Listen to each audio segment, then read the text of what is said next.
Welcome back to the City Current Show. I'm your host, Jeremy Park. We're always honored to bring you inspiring stories of individuals and organizations making a difference and powering the good. And we're honored to be talking about GraceWorks Ministries. We're joined by their CEO, Valencia A. Breckenridge. How are you doing? I am great. I'm great.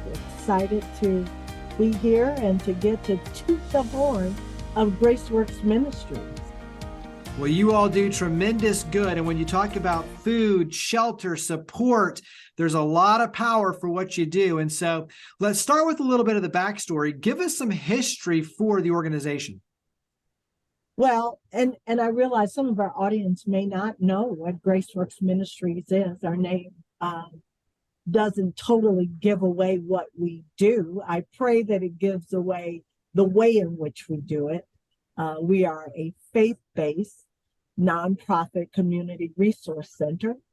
And actually, we were started 27 years ago by a group of Christian ecumenical leaders in the Williamson County community, various communities, and looking specifically at Franklin, where we are headquartered right off of Southeast Parkway, off of Columbia Avenue, pretty main strip of Franklin. But these Christian leaders got together to ask themselves the question, how do we take care of members of our community? And how do we keep people from falling in between the cracks? And Jeremy, I look at the foresight of that. You know, I'm one of those people infiltrating Williamson County, clogging up the highways and byways. I arrived 6 years ago from Chicago.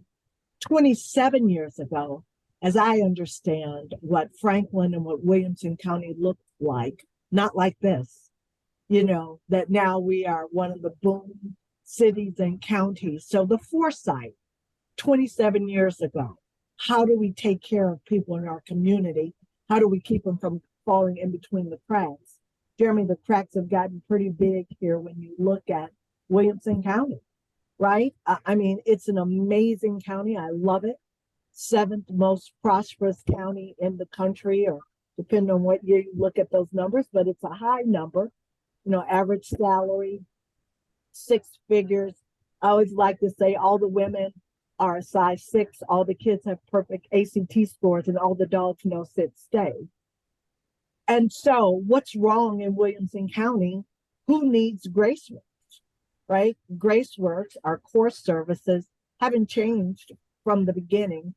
27 years ago, we offered food support, shelter support that looks like rent and utility payments, and now I say mortgage payments as well, and a comprehensive wraparound service that we offer through a variety of other programs and through partnerships with other ministries in our community.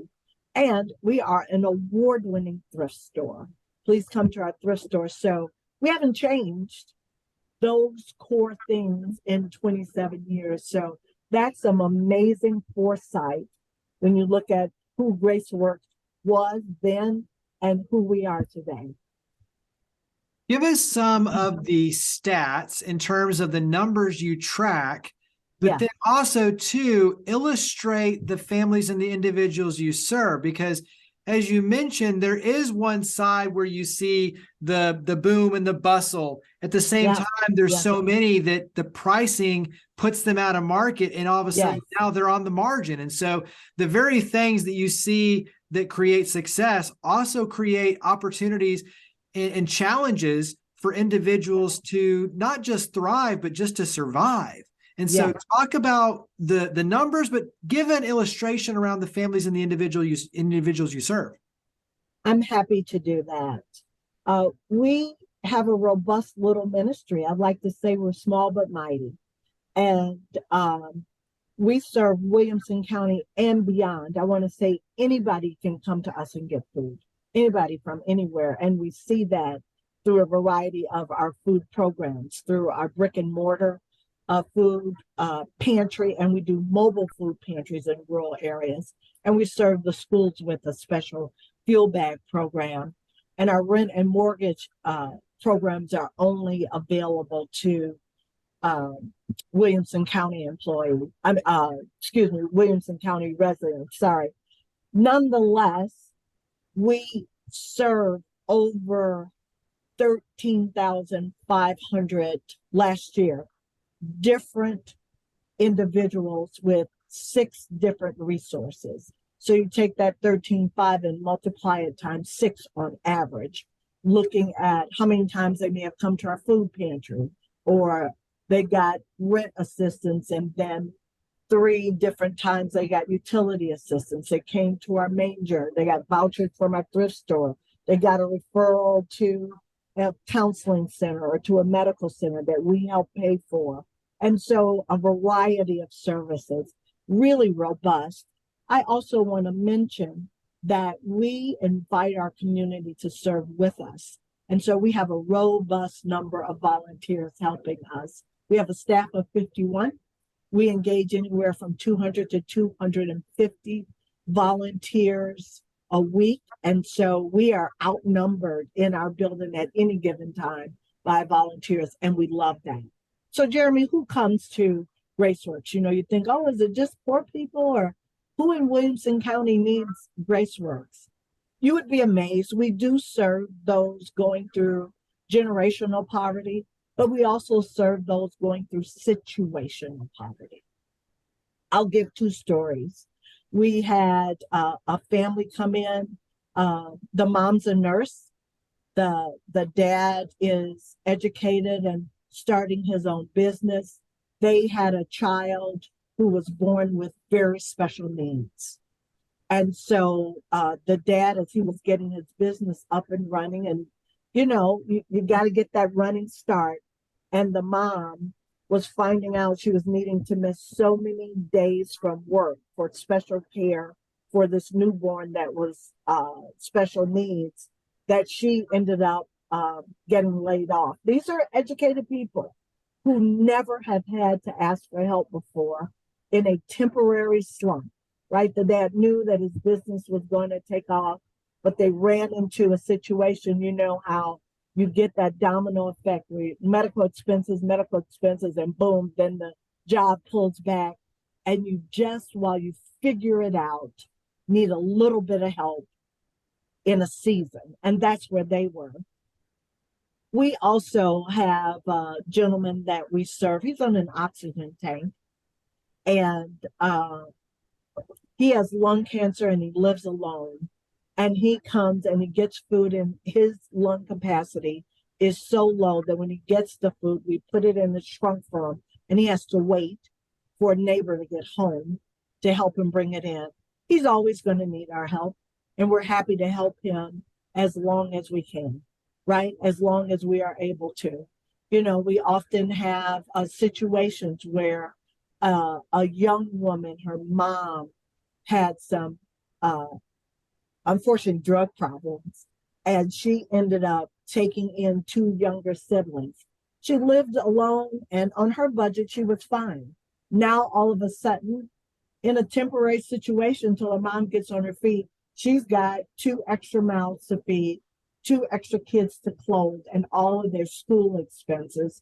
We were happy to help her with rent, utilities, food, give her a thrift store voucher so that she can get clothes for the kids. So it's a variety of generational and situational issues that we are happy to be that place of hope for members in our community and beyond. It also shows the variety of the challenges that individuals and families are dealing with, and where you're able to step in and play a really important role.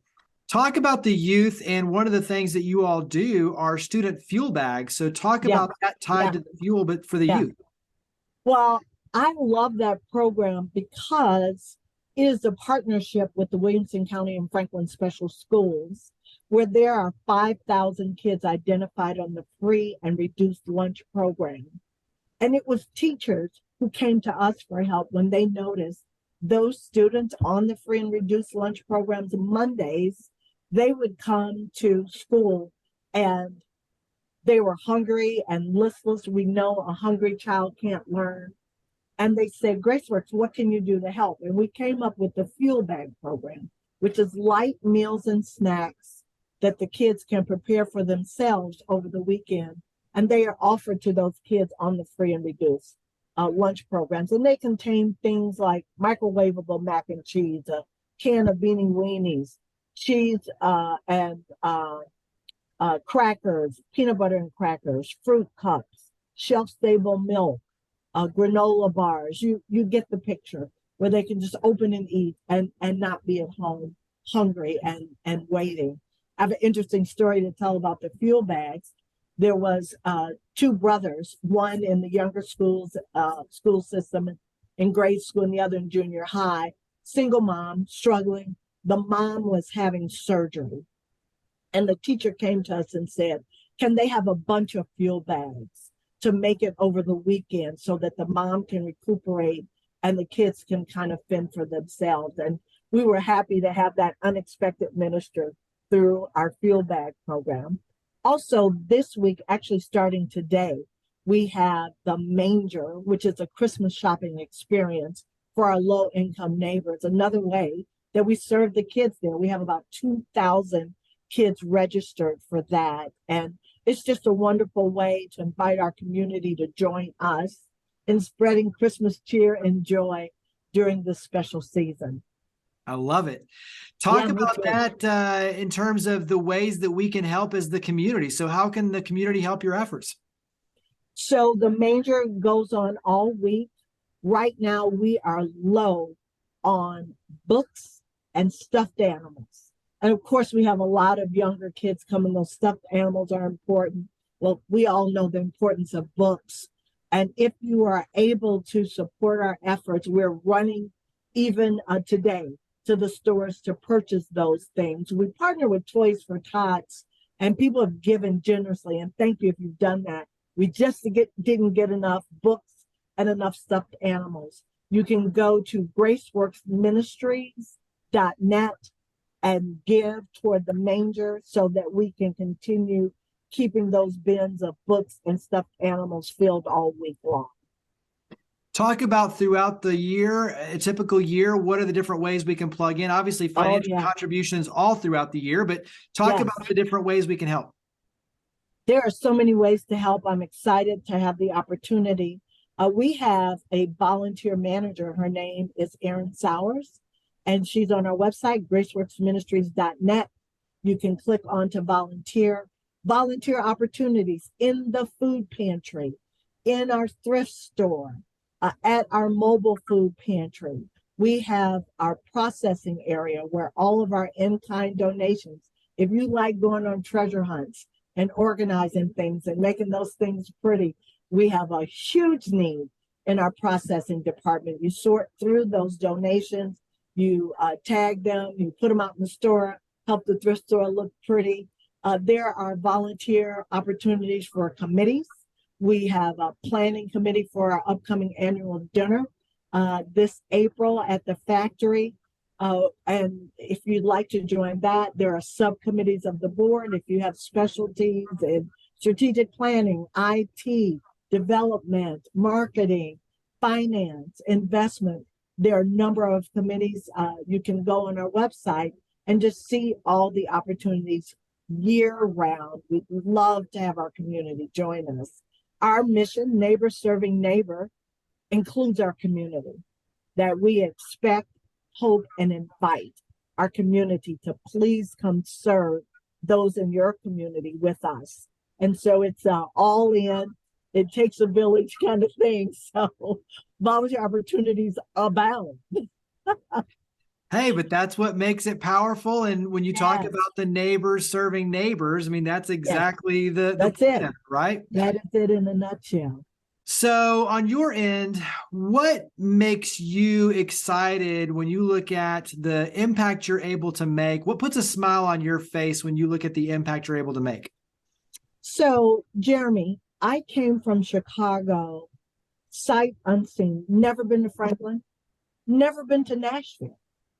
The Neighbor Serving Neighbor mission of GraceWorks really aligns with my personal philosophy that I am my brother's keeper and he's mine. And that neighbor serving neighbor so perfectly captures that. Coming to Tennessee, it is indeed the volunteer state. I have found Tennesseans to be generous, to embrace their faith to the point they want to live it out, work it out, and GraceWorks becomes that place to do that. We are well supported, both financially and with labor and prayers by our community. That puts a smile on my face that I am at a place where people walk the walk and talk the talk and taking care of each other. Jeremy, isn't that what makes life good?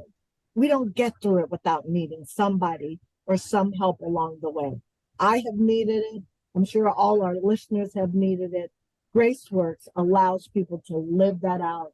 You never know when the shoe is going to be on the other foot, where you are the one needing help, or we have neighbors who have been served who circle back, got back on their feet. Here's $1,000. Pay that forward and help the next person. Just understanding those cycles of life and helping each other through it. That puts a smile on my face. Well, you've mentioned it throughout, but go ahead and mention it again. Website, where do we go to learn more and get involved? Come on, everybody. It's GraceWorksMinistries.net. We need you. Come have fun. You know, the economy of God is that you never give without being given back to. So you think, oh, I'm going to go help somebody. And man, you have your heart moved in ways you could not anticipate. It is indeed a joy to give, whether it's of your time, talent, or treasure. And so we do invite everybody to please come get involved in our neighbor serving neighbor mission, GraceWorksMinistries.net. Come one, come all. There you go. Valencia A. Breckenridge, CEO of GraceWorks Ministries. Thank you all for everything you and your amazing team do. Thank you for coming on the show. Yay. Thank you for having me. Merry Christmas. Bye-bye.